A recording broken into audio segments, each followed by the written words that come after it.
AP EAMCET 2025కి సంబంధించి BiPC counselling మనకి B Pharmacy మరియు ఫార్మడికి సంబంధించి ఒక ఇంపార్టెంట్ అప్డేట్ అన్నమాట.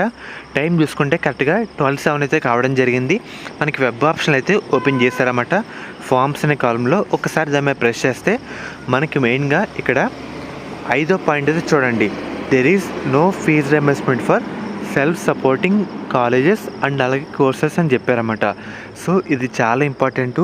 సో ఎవరైతే సెల్ఫ్ సపోర్టింగ్ కాలేజెస్ పెడదాం అనుకుంటున్నారో ఒకసారి ఆచితూచి అడిగితే వేయండి. There is no fees reimbursement for self supporting colleges course అని చెప్పారన్నమాట. మెయిన్గా ఇక్కడ కొన్ని గైడ్లైన్స్ అయితే ప్రొవైడ్ చేయడం జరిగింది. వెబ్ ఆప్షన్ పెట్టే ముందు క్లియర్ కట్గా చూడండి. సో వెబ్ ఆప్షన్ పెట్టే ముందు మీ ప్రింట్ వెరిఫైడ్ అప్లికేషన్ అయితే ఒకసారి వెరిఫై చేసుకోండి. అన్నీ కరెక్ట్గా ఉంటే డైరెక్ట్ వెబ్ ఆప్షన్లో అయితే వెళ్ళిపోండి. లేదు ఏమైనా మిస్టేక్స్ ఉంటే హెచ్ఎల్సీకి అయితే వెళ్ళండి అన్నమాట. సెకండ్ పాయింట్ ఏమని చెప్తున్నారంటే, సేవ్ చేస్తే మీరు ఎప్పుడైనా వెబ్సైట్లో లాగిన్ అయ్యి రీవిజిట్ చేసుకొని మీ ప్రయారిటీ ఆర్డర్ యాడ్ చేసుకోవచ్చు, లేదంటే మాడిఫై చేసుకోవచ్చు, మీ సీక్వెన్స్ కూడా చేంజ్ చేసుకోవచ్చు అని చెప్తున్నారు. అదే ఒకసారి ఫ్రీజ్ చేస్తే కనుక మీరు 80% మార్చుకోలేరు అని చెప్తున్నారు అన్నమాట. మూడో పాయింట్. అండ్ అలాగే ఫోర్త్ పాయింట్ చూస్తాను కదా.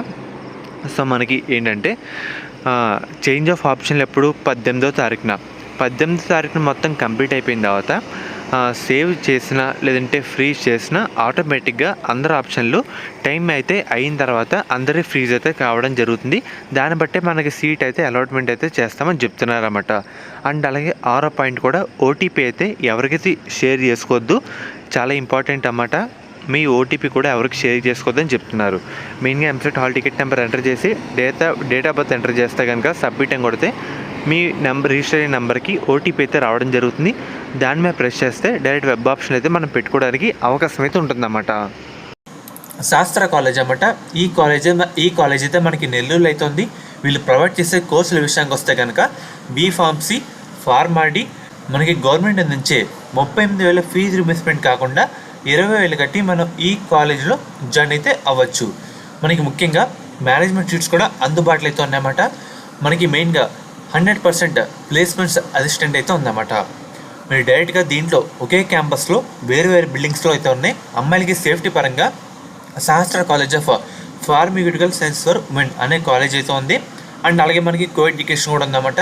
మీకు నచ్చిన దాంట్లో జాయిన్ అయితే అవ్వచ్చు. మీకు ఎటువంటి డౌట్ ఉన్నా డిస్క్రిప్షన్లో ఒక నెంబర్ అయితే ప్రొవైడ్ చేస్తాను. ఈ కాలేజ్ అయితే మనకి నెల్లూరులో అయితే ఉందన్నమాట. డైరెక్ట్ అయితే జాయిన్ అవ్వచ్చు. అండ్ అలాగే ఒకసారి మీకు అయితే స్క్రీన్ మీద చూపిస్తానమాట. మీకు ఎటువంటి డౌట్ ఉన్నా స్క్రీన్ మీద కనిపిస్తున్న నెంబర్కి ఒకసారి కాంటాక్ట్ అయితే అవ్వండి. వాళ్ళు మిమ్మల్ని గైడ్ చేస్తారు. A to Z ఇన్ఫర్మేషన్ వాళ్ళైతే చెప్తారన్నమాట. శాస్త్ర college of pharmaceutical science for women college code విషయానికి వస్తే SPSW. కో ఎడ్యుకేషన్ కూడా ఉంది. కాలేజ్ కోడ్ విషయానికి వస్తే SC1 SPRC.